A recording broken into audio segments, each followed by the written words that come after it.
Memasuki musim kemarau, membuat sejumlah warga di Kota Lubuk Linggau mulai mengalami kesulitan mendapatkan air bersih. Hal ini disebabkan kondisi air sumur sudah mengering, sehingga warga harus rela mengantri guna mendapatkan air bersih dari sumber mata air. Seperti inilah kondisi warga yang tengah mengangkut air bersih di sumber mata air alami dari dalam sumur yang berada di Kelurahan Karya Bakti, Kecamatan Lubuk Linggau Timur 2. Tampak satu-satunya sumber mata air yang jernih dimanfaatkan warga untuk mandi dan mencuci. Selain itu juga warga secara bergantian mengambil air dengan menggunakan galon dan jerigen untuk keperluan sehari-hari baik untuk konsumsi air minum dan memasak.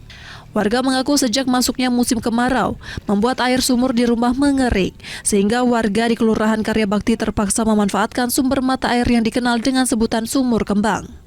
Setiap hari warga setempat terpaksa mengangkut air bersih ini dengan menggunakan jerigen yang diangkut dengan sepeda motor. Biasanya aktivitas mengangkut air dari sumber kembang ramai dilakukan warga pada waktu pagi dan sore hari. Sementara itu warga pun pasrah dengan kondisi sulitnya mendapatkan air bersih dan berharap ada bantuan air bersih dari pemerintah selama musim kemarau terjadi.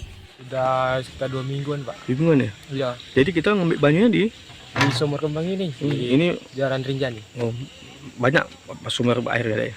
Alhamdulillah sini orang-orang banyak ambil di sini, Pak. Sumber air, Pak. Berapa bulan? Jadi kita ngambil sumber sini ya. Di situ tempat aku tuh banyak Om. 2 sumur malah. Cuman bau. Sering kalau kemarau ini ya. Iya. Dari Lubuk Linggau, Sudirman, iNews melaporkan.